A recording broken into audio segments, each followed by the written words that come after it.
Olá pessoal, Deus abençoe você, Deus abençoe sua vida.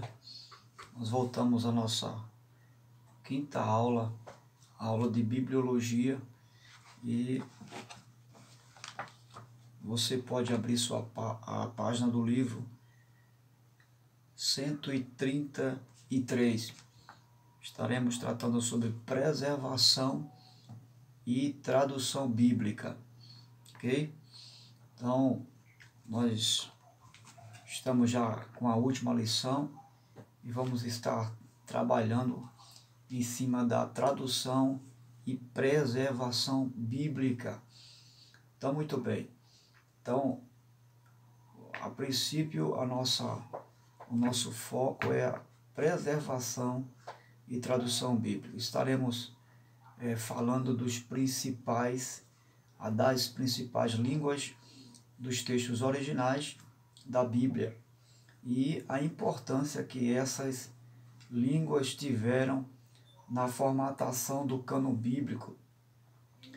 Então, a princípio, vamos falar sobre as 3 línguas que deram origem aos escritos sagrados. Do hebraico, a primeira, o aramaico, e nós temos também o grego, ok? Então, essas 3 línguas tiveram e foram responsáveis com muita influência na formatação do cânon. No Antigo Testamento nós temos a influência do hebraico e do aramaico também. Já no Novo Testamento nós temos a influência do grego, da língua grega. Então, vamos começar falando do hebraico. A nossa lição, na página 133, vai estar falando, né, desta língua, e ela faz parte das línguas chamadas semíticas. O que são línguas semíticas? Vamos entender.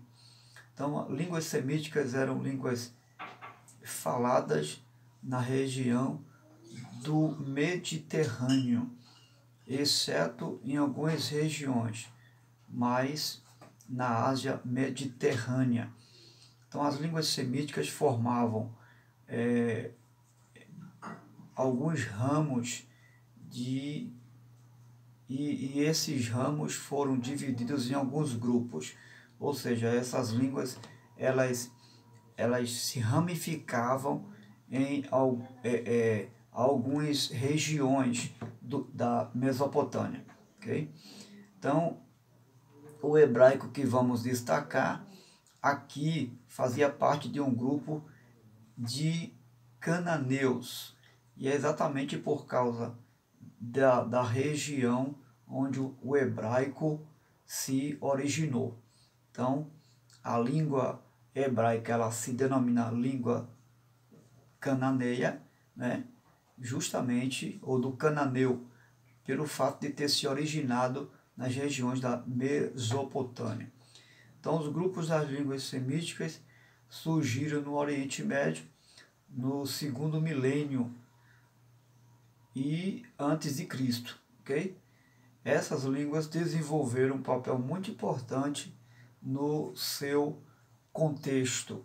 Então, é importante a gente frisar que essas línguas elas tiveram uma função muito importante no seu contexto histórico e também cultural das suas civilizações. Então, especialmente dessa região geográfica que nós falamos agora, que é a Mesopotâmia, a língua original hebraica. Então, essas línguas são encontradas no Oriente Médio. É importante destacar que a denominação semita, ou melhor, a expressão semítica, né, que é a denominação do nome semita, tem a ver com alguns personagens, né, ou com o personagem chamado Sem. Em Gênesis capítulo 10, versículo do 21 ao 31, você vai encontrar essa passagem e vai falar que um dos filhos de Noé, Sem, né, originou-se dos povos semitas, ou seja, seus ancestrais foram os povos semitas. Daí veio a expressão semita. Okay? Cerca de 70 línguas ou dialetos são reconhecidos como línguas semíticas, né? Então nós temos aí já esse significado da língua semítica, né? Interessante também porque o fenício, né? Os fenícios, que também se ocupavam na região mesopotâmica, eles têm muito a ver com o hebraico. Tanto é que o primeiro alfabeto, né? Você ter uma ideia, o primeiro alfabeto hebraico se originou do fenício, né? Em Canaã. Gênesis capítulo 31 e versículo 47. Abra sua página, na página, o seu livro, na página 134. Então você vai ver que há um outro personagem também, chamado Labão, né? E que vivia na região da Caldeia, e Labão também falava o aramaico. Jacó, que era recém-chegado de Canaã, já falava o hebraico. Então, no Antigo Testamento, nós vamos ver que o hebraico é chamado de língua de Canaã ou língua judaica. O hebraico não só se escreve, mas se lê da direita para a esquerda, ok? Composta de 22 letras que vão indicar a vocalização. Então nós vamos perceber também que a forma primitiva desta língua, ela se procede na Palestina, há 1800 anos antes de Cristo. Então existem muitas evidências arqueológicas que vão provar de forma cabal a existência da língua hebraica na Palestina. Exemplo do calendário de Gezer. E a origem desses calendários está para organizar em relação às suas estações. Então esses calendários se originaram para organizar as estações, o plantio do povo judeu. Uma outra evidência são as pedras, né?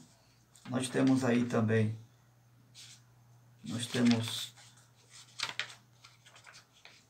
as pedras arqueológicas que provam a existência da língua hebraica. Nessas pedras se escreviam os escritos hebraicos. Então, através dessas pedras se escrevia já os escritos hebraicos, né? Tanto como também no calendário, que era usado em formato de uma rocha. Então, uma outra evidência, né? Nós temos aí os moabitas, que usavam as pedras para registrar escritos, no ano de 1850 a.C. Essa pedra foi encontrada na Jordânia, com os escritos hebraicos. Nós temos uma referência em 2 Reis, capítulo 3, versículo 4. Existem inscrições de ações ali feitas pelo rei Moabe, né? Inclusive foi uma carnificina, né, que aconteceu, e esse fato histórico foi registrado nessas pedras. Então nós temos ainda os achados do Mar Morto, onde dentro de jarros foram encontrados neles os escritos do grego, do aramaico e do hebraico também, ok? Então foi encontrado nas proximidades do Mar Morto escritos sagrados dentro de um jarro, e isso era comum dos judeus, preservar, guardar os escritos sagrados dentro de jarros, e muitos deles eram até enterrados também. Então o hebraico passou por algumas modificações, né? Nós vamos perceber isso. o hebraico vai passar por algumas modificações e depois do exílio, até porque quando os judeus voltam do exílio, eles já não mais falam a língua hebraica, eles falam o aramaico. Então, nós temos aí na página 135, falando um pouco sobre o aramaico, né? Nós temos aí falando sobre o massorético e o pentateuco samaritano. Então, vamos observar isso aqui. Vamos entender aqui o que é massorético e o que é o pentateuco samaritano.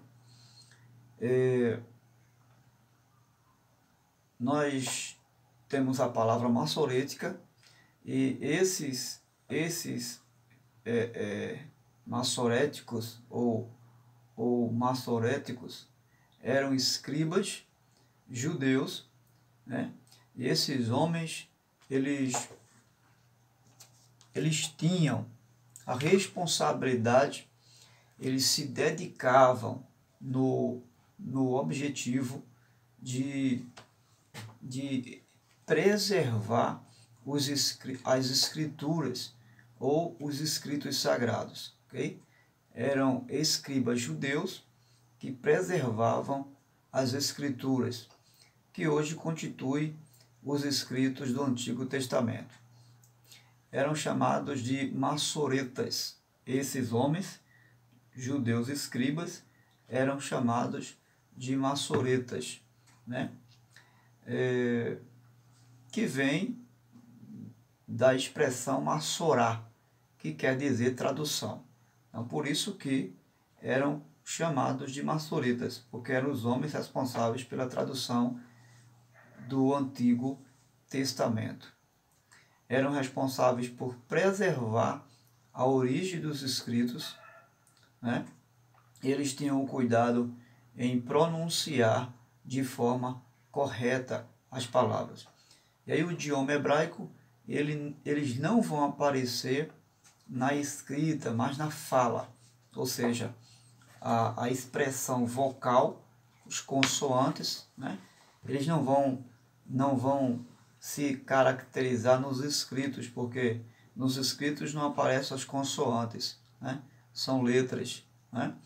Mas eles vão surgir na pronúncia. Então o idioma hebraico, eles não aparecem na escrita, mas na fala, ou seja, a fala ela manifesta as consoantes que não aparecia na escrita. Então os próprios judeus com o tempo foram perdendo a pronúncia correta da sua língua original, que era o hebraico, né? Daí a importância dos massoretos. Por quê? Porque a partir do século 3, 2, 3 e 4, eles passaram a pontuar características vocálicas,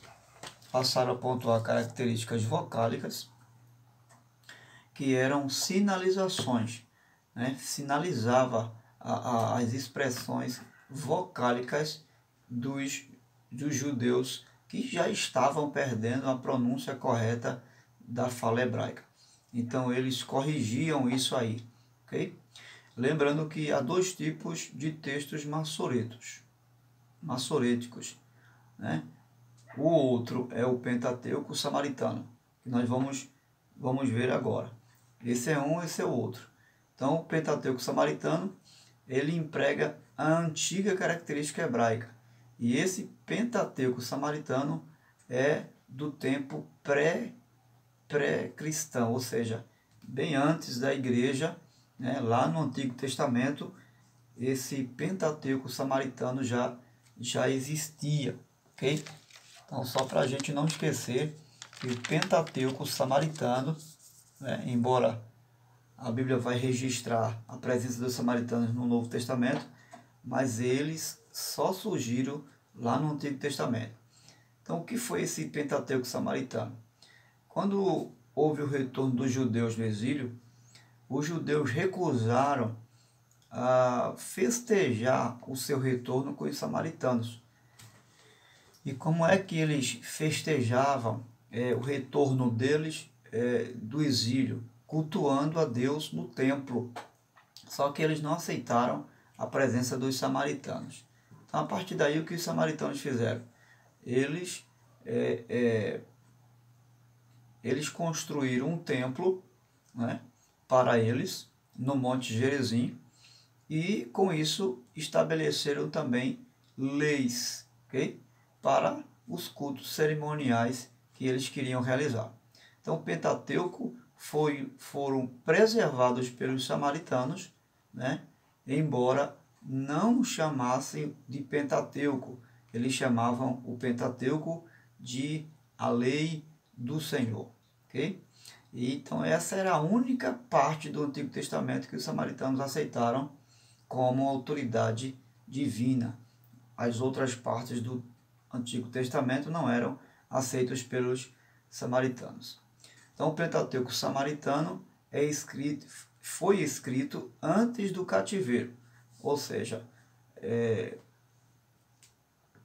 o mais original do pré-cativeiro, ou seja, antes do cativeiro, ok? Diferente dos escritos massoréticos que surgiram depois do cativeiro. Isso é importante você fazer essa distinção. O Pentateuco samaritano surgiu antes do cativeiro, antes dele ir para o cativeiro, é muito antigo, e já os massoréticos, que eram os escritos que eram preservados pelos judeus, eles surgiram depois do cativeiro, ok? Então a Septuaginta, ela prefere os escritos dos judeus, né, que é o massorético, a tradução massorética feita para os judeus no Antigo Egito. E aí nós vamos ver ainda a respeito do aramaico.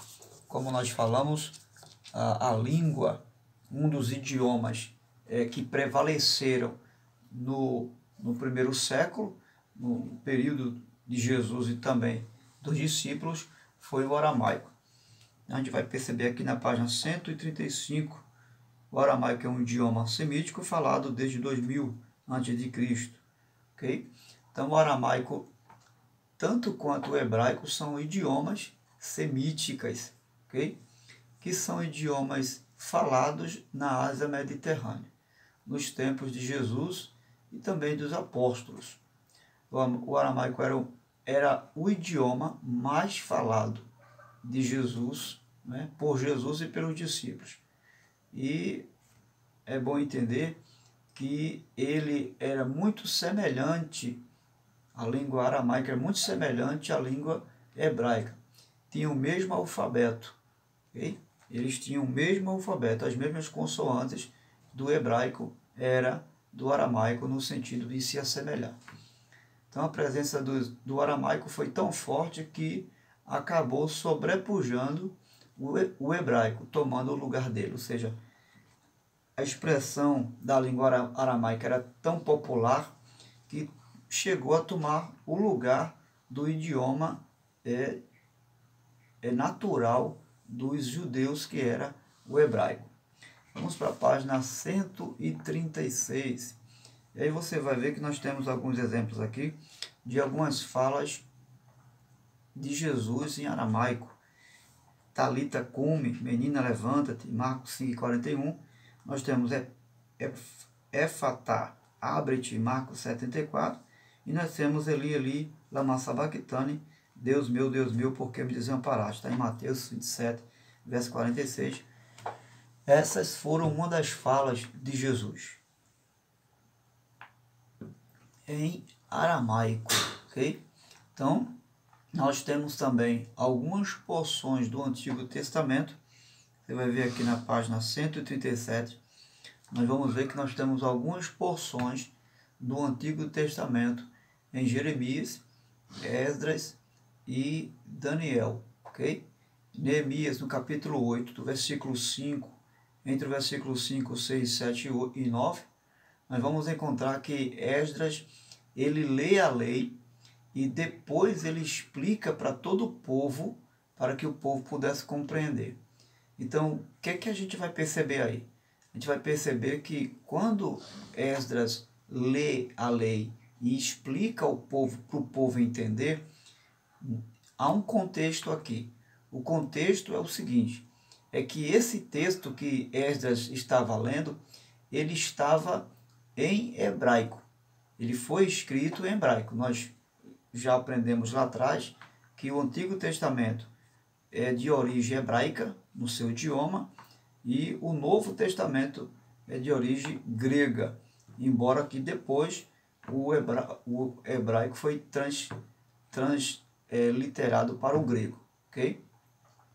Então, como os escritos estavam em hebraico, então havia um tradutor, e a língua popular de origem dos judeus nesse período que se lê a lei era a língua aramaica. Então, quando vai dizer que Esdras lê e explica para que o povo entenda, é exatamente por conta disso aí. Porque a lei que Esdras lê estava em hebraico e o povo falava a língua aramaica. Então, por aí a gente percebe a necessidade de ter uma explicação para que o povo entendesse a sua língua de origem, embora não mais falasse ela. Ok? Então, a influência do aramaico era tanta que até os povos vizinhos de Israel, né, eles foram influenciados a falar em aramaico também. Okay? Até porque os povos vizinhos, eles falavam a língua aramaica e, a exemplo dos arameus, né, os arameus falavam a língua aramaica, que eram um povo que se envolvia muito com comércio. Então, comercializando a sua influência de idioma aramaica, deu muita ênfase nesse período em que o aramaico já surgia com muita força. Okay? Então, os arameus eram povos da Mesopotâmia, tanto quanto os hebreus, e esse povo arameus eram os povos do comércio. Por esse motivo, o aramaico recebeu algumas modificações da Palestina, né, com a presença desses povos vizinhos de Israel. Okay? Então, mais ainda, que o aramaico tinha grandes influências sobre os judeus. Ainda assim, o hebraico continuou sendo a língua oficial dos escritos. E aí é importante a gente frisar que mesmo o aramaico, ele tendo essa força de popularidade no seu idioma, o hebraico, a língua hebraica, ainda assim era a língua oficial dos escritos. Então, o hebraico era falado no templo, na sinagoga, em cultos cerimoniais, né? O hebraico ele não foi extinto totalmente do meio do povo judeu.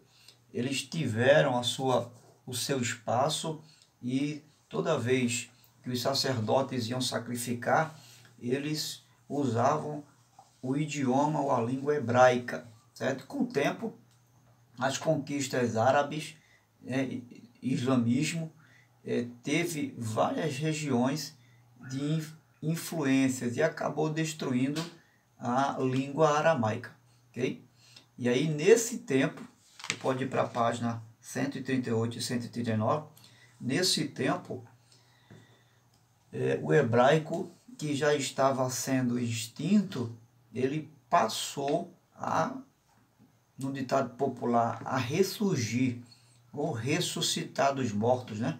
Porque a língua hebraica estava quase desaparecendo. Mas nesse período em que os árabes chegam conquistando espaço, então a língua hebraica ela começa a ressurgir e passou novamente a ter o seu espaço, o seu lugar, certo? E hoje é uma língua moderna em Israel. O hebraico popularmente também é muito falado em Israel.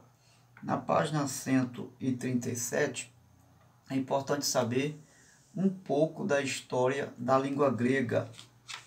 Okay? Nós vamos falar aí um pouco de um contexto histórico. Então, foi no primeiro período, que é chamado o período primitivo, que se estendeu de 1500 a.C. a 900 a.C., e foi nesse período que a língua grega ela se estende, ela toma espaço, onde surgiram os 3 principais dialetos da língua: o dórico, o teórico e o ginâmico, né, que é o artigo, dinâmico artigo. Então, o primeiro período é o período de formatação da língua, de formação da língua. O segundo período vem ser o período clássico das grandes obras literárias. Foi um período de renascimento da Grécia Antiga, podemos dizer assim. E o terceiro período é o período da língua koiné, que é influenciado pelas conquistas de Alexandre, né? Alexandre, que conquistou muitas regiões, ele trouxe consigo e conseguiu implantar a sua língua, que era a língua grega koiné. É uma língua dos escritos originais. A língua grega dos escritos originais é uma língua koiné, ok? Então, esse período foi o período de grandes conquistas de Alexandre. Só que depois de Cristo, koiné, pelo fato de se tornar, quando eu falo koiné, eu estou falando do idioma. Pelo fato de se tornar um idioma comum aos povos da época, onde se popularizou. Então, quando Alexandre ele conquista as terras, ele não só faz história, porque ele implantou a língua grega koiné nas regiões que ele conquistou, especialmente na Grécia Antiga, mas ele também teve muito sucesso no que diz respeito ao comércio, porque a língua koiné favoreceu muito ao comércio na época de Alexandre, o grande conquistador de terras. Então a tradução foi utilizada na Septuaginta, né? Nós vamos já ver que essa tradução do grego koiné foi utilizada na Septuaginta, o grego koiné, nas traduções também do Novo Testamento, tanto no Antigo quanto no Novo Testamento também. O quarto período foi o período do idioma grego, que é chamado de bizantino, que se tornou mais tarde o grego bizantino muito mais popular, muito mais forte do que o grego da própria Grécia. E a partir daí se tem o período moderno, que se dá após a queda do Império Romano, no século IV.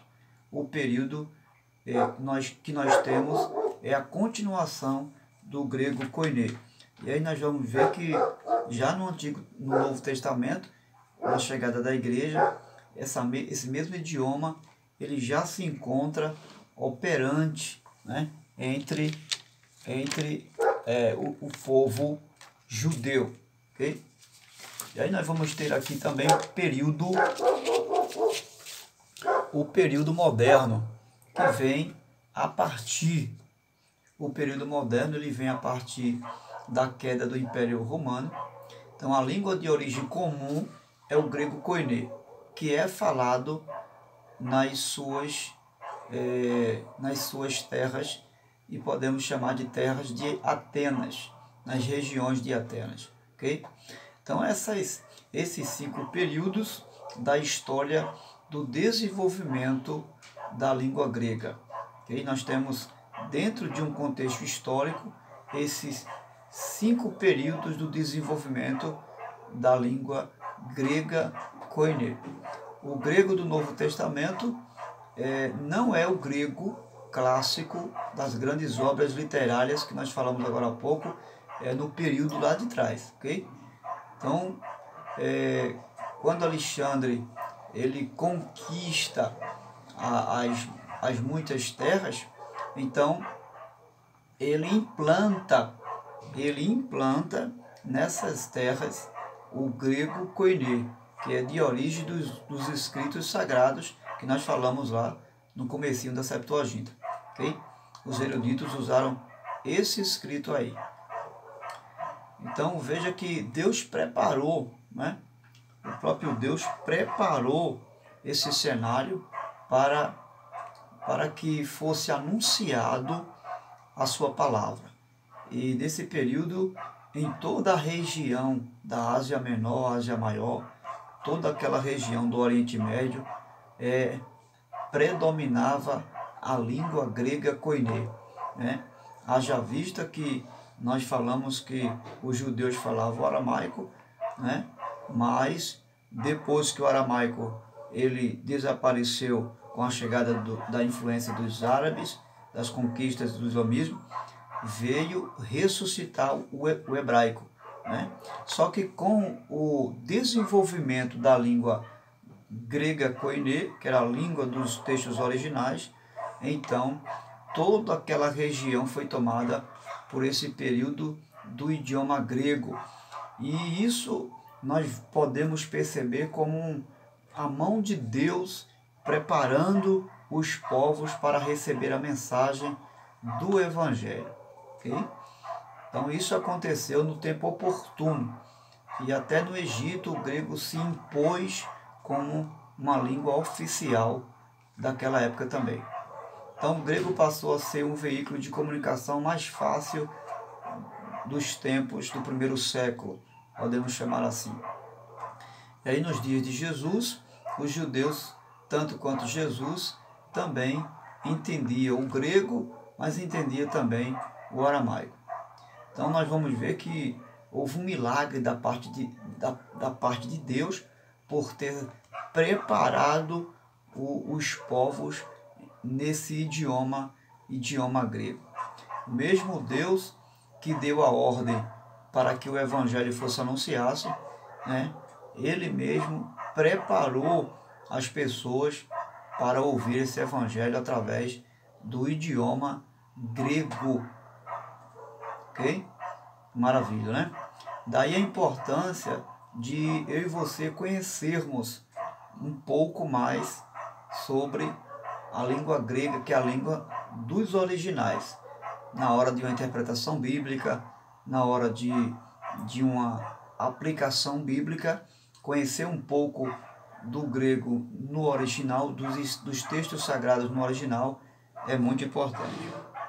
Nós vemos aí na página 139, alguns materiais que eram usados para escrever, né, os manuscritos da Bíblia. Então nós temos aí como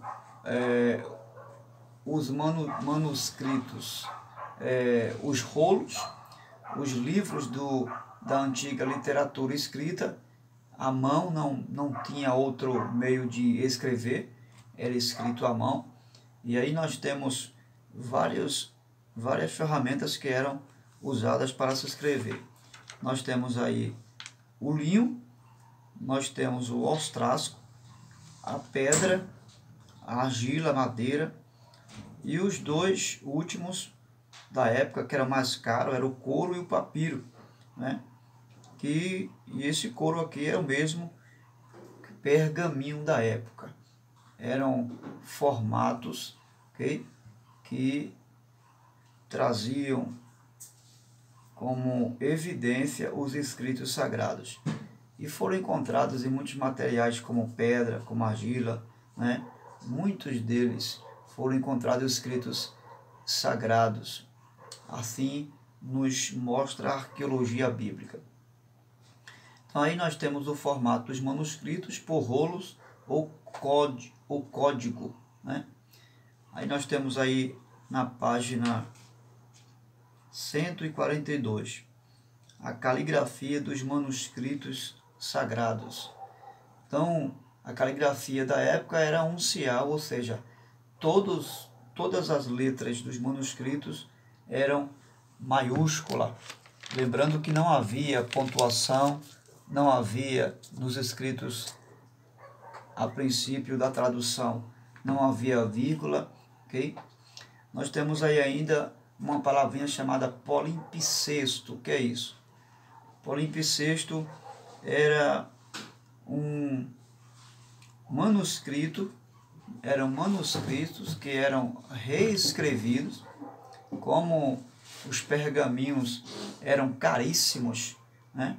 Então esses manuscritos eram reescrevidos, eles aproveitavam as cópias originais para reproduzir, colocavam em cima dos manuscritos originais uma página e eles reproduziam em cima daquele texto original, daquele papel ali que estava escrito, eles reproduziam outras cópias.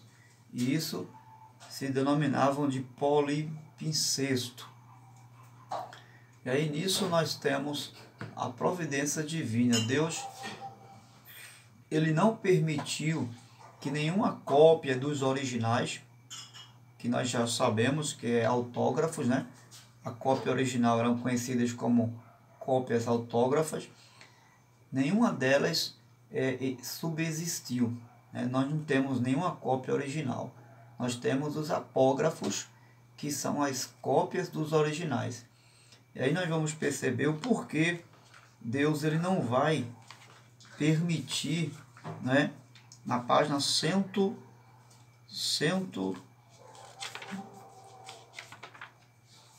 página 143. Por que é que Deus não vai permitir a existência desses textos originais? Justamente para que o homem ele não fosse idolatrado, né? Assim como Deus ele não permitiu encontrar o corpo de Moisés, Deus também não permitiu que esses textos originais estivessem existido, permanecido na sua origem, justamente para que o autor ele não fosse idolatrado, ok?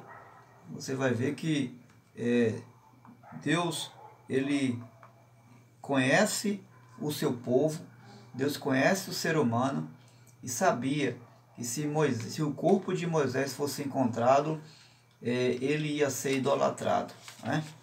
E Deus, na sua presciência, ele não permite isso, já preservando a glória dele, né? Porque a glória é dele, a glória não é de homem algum, embora foi escrito por 40 escritores, né? Homens de Deus, mas que não tem nenhuma glória, a glória é somente dele. Por esse motivo, Deus não permitiu a existência dos textos originais, mas sim as muitas cópias dos originais, ok? Exemplo, né? Hoje, ao invés das pessoas adorarem o Filho de Deus, que é Jesus, as pessoas têm adorado Maria, a mãe. Em vez das pessoas adorarem o Cristo da cruz, as pessoas adoram a cruz, né? Quantos idolatram a cruz ao invés de adorar Jesus que morreu na cruz? Então, por esse motivo também, Deus não permitiu a existência desses escritos originais, mas sim as suas cópias. Então, era dos judeus, né? Costume dos judeus enterrar os manuscritos para preservar eles, né? E até aqueles manuscritos que, quando eles iam copiar, que erravam, eles enterravam para que ninguém pudesse encontrar um manuscrito errado, com a sua cópia errada, para que não pudesse trazer à tona e dar continuidade a um texto que não estava correto. Isso era o zelo dos escritores em relação aos escritos sagrados. Vamos ver aí a página 148 e 149. Nós temos aí a tradução da Bíblia, ok? A tradução da Bíblia. A tradução da Bíblia foi fundamental para o cumprimento da ordem da evangelização. Então nós temos 3 traduções famosas aí da Bíblia. Nós temos a primeira tradução, a Septuaginta, né, que foi traduzida do hebraico para o grego. Nós temos a segunda tradução, muito importante e famosa, que foi a Vulgata. A Vulgata foi a tradução para o latim. E nós temos a versão atualizada, ok? Então, a Septuaginta foi a primeira tradução da Bíblia, feita do hebraico para o grego koiné, okay? Que é o grego popular da época. né? E isso no século, no primeiro século, em Alexandria, lá no Egito, ok? Nós temos a Vulgata, que é a tradução da Bíblia toda, foi a tradução da Bíblia completa, do Novo Testamento e o Antigo Testamento. Ok? E quem fez essa tradução foi Jerônimo, na Idade Média, ou podemos chamar de Idade das Trevas. Foi usada por muitos anos na Idade Média, ok? Então nós vamos ainda, como conclusão, ter em mãos aqui, para nós concluirmos essa nossa fala, a versão autorizada, ou a versão do rei Tiago, né? Essa versão, até hoje, ela é a versão do povo inglês, né? Então, o povo inglês, ele tinha uma mentalidade bíblica, né? Desde os tempos das cruzadas, a Inglaterra se tornou um povo muito voltado para as escrituras, ok?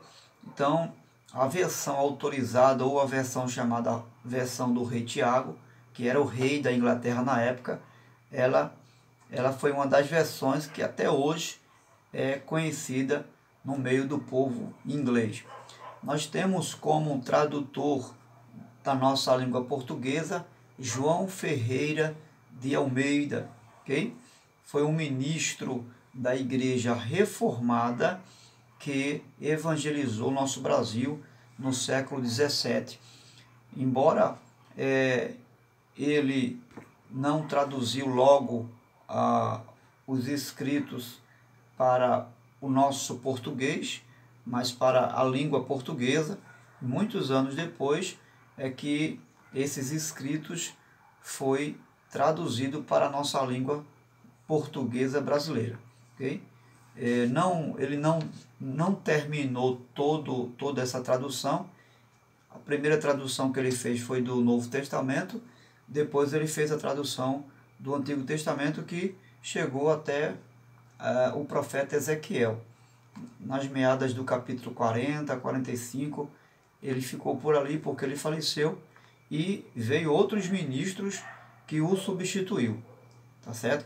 E a publicação da versão completa dessa tradução que nós temos, ela se concretizou e foi publicada em 1753, ok? Algo interessante para nós finalizarmos a nossa palestra, né?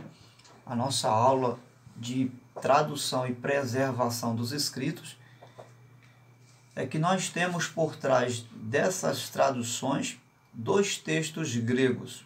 O primeiro se chama texto crítico e o outro se chama majoritário. O texto crítico é aquele texto dos textos mais originais, é o mais próximo dos originais. E esse texto crítico, ele não tinha cópias.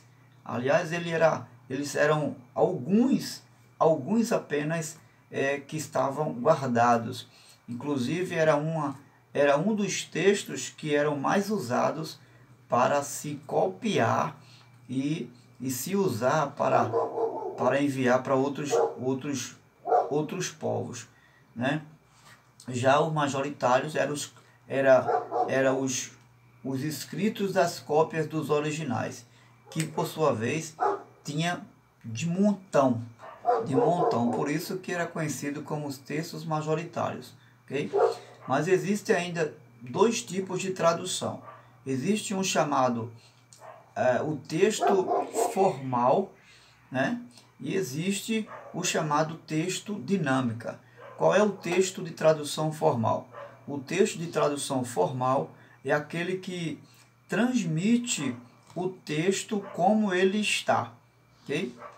Por exemplo, quando Paulo vai dizer vocês amem com amor entranhável, a expressão entranhável significa, no nosso português, tripa, né?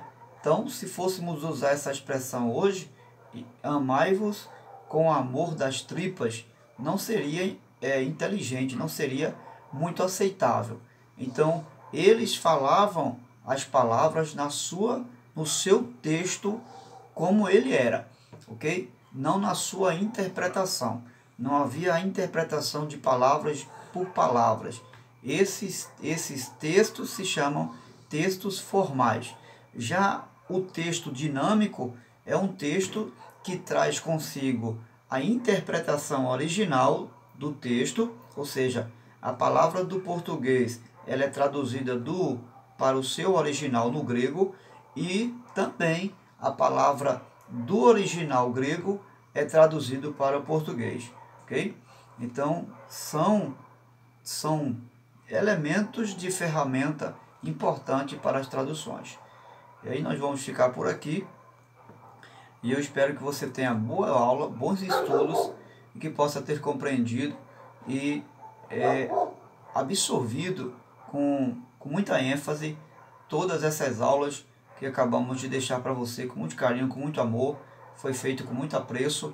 Eu desejo que você seja abençoado no conhecimento, cresça no conhecimento e na graça do Senhor Jesus Cristo. Deus abençoe você e bons estudos.